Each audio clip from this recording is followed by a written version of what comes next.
大家上午好，今天是5月8号。今天上午我们这个视频主要来讲一讲港股第4范式，这也是之前粉丝留言比较关注的一个品种。那么为什么会选择这个品种呢？因为整体的走势比较符合波浪的交易规则。那么我们也是通过这些品种不断的去复盘，不断的去学习，找到适合波浪形态的品种参与进去。那下来我们步入正题。这只港股其实上市的时间不长不到2年时间。那整体走势我们可以看到，日线图当中，上市之后先小幅回落，然后大幅上涨，最高是涨到了115港币。那从2024年的3月份，3月中旬开始，那就是一路下行，最低跌到了24年的9月30号，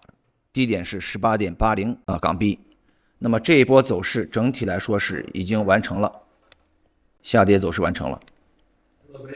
那下来我们再拉一下它整体的一个黄金分割走势，可以看到从低点向上的这一波走势，整体是反弹到了黄金分割 0.382 到 0.5 这个区域。那这波反弹上行我们具体说一下，因为里面包含了波浪理论当中的好几个重要的点。第一是跌到 18.80 之后，首先是出现了一波引导楔形，代表什么？代表行情出现了反弹或反转。引导楔形第一波这个5波走势结束了。那当引导楔形的5波结束之后呢，它是整体可以合并为更高一个级别的走势。那么可以看到这里出现了一个上涨的一个3波，拿蓝色线段来表示。那黑色线段只是这一次反弹的第一波走势，那么蓝色段我们可以看到合并完之后向上走出了一个3波形态。那么目前来看，第一次的这个3波形态反弹已经结束了。当前从这个25年的2月初也就是高点在63港币开始，再次陷入了探底的一个走势。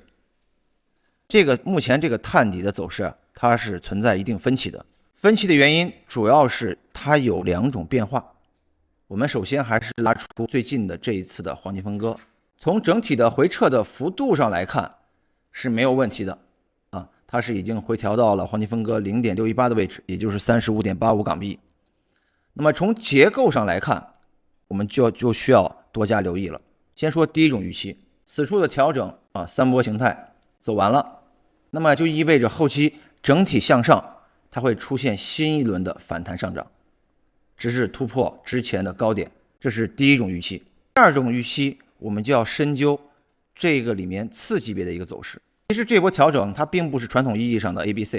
它在我看来更多的是一个双重三浪 WXY 的一个形态。那我们可以看到，在这次调整里面，首先的这波下跌里面是一个3波形态，这是一个 W 浪，反弹是一个 X 浪，再下跌又是一个3波走势这是一个 Y 浪，然后从此处的反弹又是一个 X 浪，后期存在一个新低的 Z 浪，达到 29.40 结束，最后才能出现再次的这个反弹上涨走势。所以2种的走势我们可以看到是一种截然不同的结果。一种是2次探底的调整的低点已经出现了，那么后期就是缓慢往上爬直至突破前高。另外一种就是当前的低点还不是新低，它只能说是一个次低点，最终是要完成一个 WXYXZ 的走势之后，并且是会见到黄金分割 0.764 的位置 29.40 港币，才会结束这次的深调。那么当前我们怎样去区分目前这个走势呢？我们将时间周期调整到更小的一个位置。这里我们就看一下，看这个4小时级别能不能发展出一个引导楔形的走势。1、2、3、4、5，如果能发展出来这样一个引导楔形的走势，那么我就认为之前这个紫色段就一个3波调整 ABC 结束了。那后期它肯定是有一个引导楔形之后会有一个回撤，那么这个回撤的点位就是我们进场做多的点位，然后继续向上看，这是目前预期当中最好是出现的这样一个形态，它能帮我们判断到底有没有2次探底结束。这是第二个方式。我们可以看到25年4月22号的一个低点，这个低点大致是位于 35.60 港币如果跌破这个低点，那就没有任何的悬念，整体的行情就是说它要往下走啊，往下运行，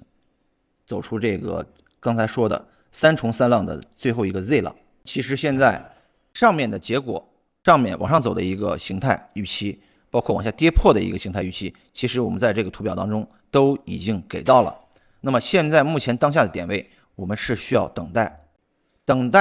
整体的 K 线走势给出我们一个更加明确的一个信号之后，那么才是我们参与的一个时机。所以当前我们对于这只港股来说的话，只有等待才是最好的选择。第一，可以保证我们的成功率比较高；